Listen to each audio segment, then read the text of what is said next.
هذه أبرز العناوين. بعد الأهلي السعودي، أمرابط يتجه لرفض عرض فريق بارز بسبب برشلونة. نجم المنتخب المغربي يضع وليد ركراكي في ورطة كبيرة لهذا السبب. موتسيبي يوجه رسالة للمنتخب الوطني النسوي قبل مواجهة ألمانيا في كأس العالم. والآن إلى التفاصيل، ولكن من قبل باش تكون أول واحد كيتوصل بجديد الأخبار العالمية والمغربية، المرجو وضع زر إعجاب واشتراك وتفعيل الجرس.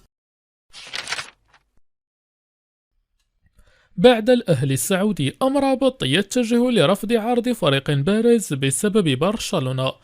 بات مستقبل الدولي المغربي سفيان مرابط نجم فريق فيورنتينا الإيطالي لكرة القدم مهددا خلال مرحلة الانتقالات الصيفية الجارية. وكشف موقع فوت ميركاتو الفرنسي أن أمرابط يفضل الانتقال هذا الصيف إلى برشلونة، حيث يعتبر بمثابة حلم ويمثل أولوية بالنسبة له في الميركاتو الصيفي الجاري. وأوضح المصدر نفسه أن أمرابط على غرار رفضه لعرض الأهلي السعودي، فإنه يتجه لرفض عرض مانشستر يونايتد الإنجليزي الذي يطمح هو الآخر للتعاقد مع النجم المغربي. تجدر الإشارة إلى أن عقد الدولي المغربي سفيان مرابط مع فريق فيورنتينا الإيطالي ينتهي في يونيو 2024.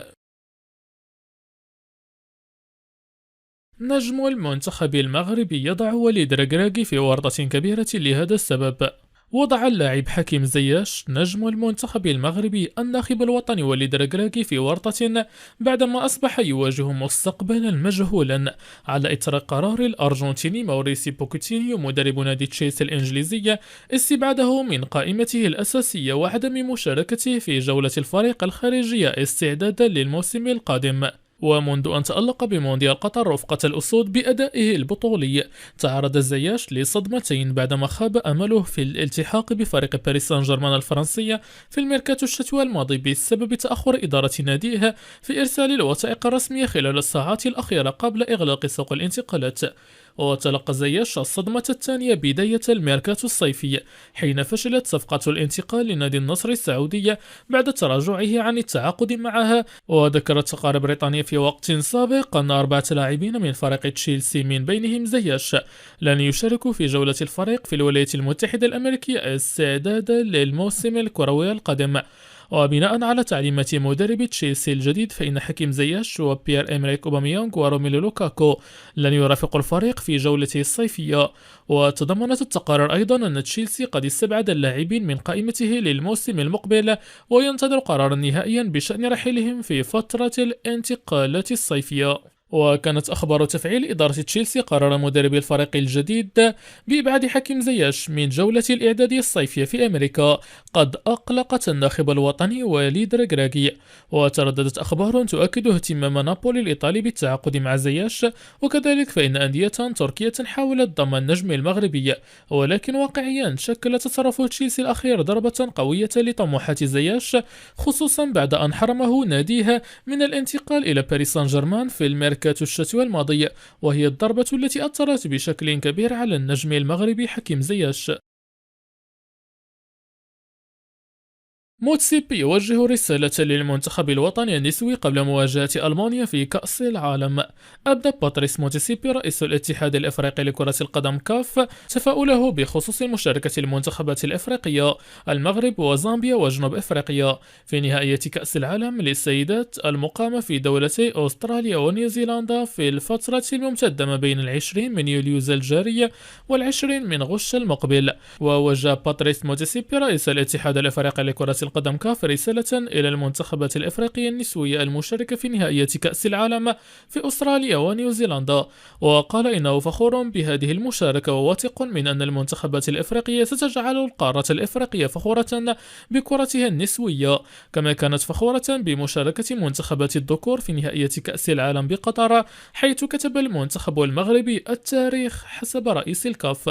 وتحدث موتسيبي عن تطور كرة القدم النسوية في القارة الإفريقية، وخير دليل على ذلك حسبه أن نهائي كأس إفريقيا للسنة الماضية في المغرب بين المنتخبين الجنوب إفريقي والمغربي حضره أزيد من 60 ألف متفرج في ملعب مجمع الأمير مولاي عبد الله بالرباط، وقال إن هنالك عملا كبيرا تحقق أخيرا، وتجسد ذلك في تحسن المستوى التقني للمنتخبات وممارسة الكثير من اللاعبات في فرق أوروبية.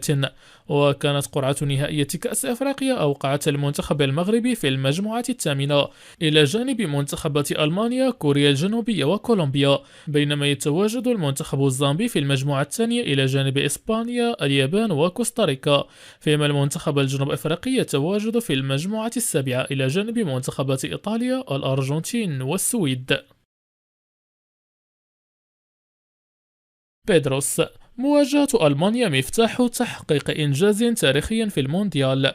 أكد رينالد بيدروس مدرب المنتخب الوطني لكرة القدم النسوية أن اللاعبات باتن مستعدات لخوض نهائية كأس العالم للسيدات التي انطلقت يوم الخميس وتستمر إلى غاية 20 من غش المقبل بكل من أستراليا ونيوزيلندا. وأشار بيدروس إلى أنه بعد نهاية تحضيرات اللعبوات لهذه البطولة الرياضية الكبرى فقد خاض المنتخب المغربي النسوي العديد من المباريات الودية، آخرها أمام المنتخب الجامايكي حيث انهزم فيها المنتخب الوطني بهدف للصفر. وأكد بيدروس أن تقنية ومهارة اللاعبين وذكائهن التكتيكي ارتفع في المعسكر الأخير الذي أقيم في النمسا، والذي تخللته العديد من المباريات الودية قبل الوصول إلى أستراليا، مشددا على أن هدف اللاعبات هو تجاوز الدور الأول رغم صعوبة المجموعة التي يوجد فيها المنتخب المغربي النسوي التي تضم كل من ألمانيا وكوريا الجنوبية وكولومبيا.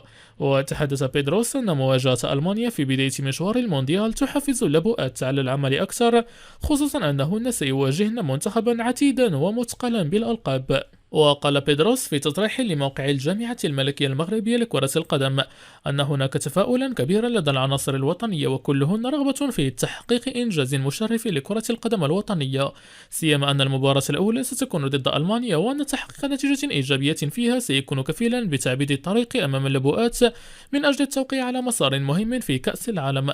وتعرف المنتخب المغربي على ملعب مباراة الأولى ضمن مونديال أستراليا ونيوزيلندا للسيدات، وهو ملعب ميلبورن المستطيل، حيث سيواجه على أرضيته منتخب ألمانيا بطل العالم. ويقع الملعب على مسافة قريبة من المنطقة التجارية المركزية في ميلبورن، ويضم حاليا فرق ميلبورن سيتي لكرة القدم التابعة لدوري الدرجة الأولى، وويسترن يونايتد وفريق ميلبورن فيكتوري للذكور والإناث. كما تعتبر فرق الريغبي ميلبورن ستورم ويونيون وميلبورن ريبرز أن الملعب هو مقرها.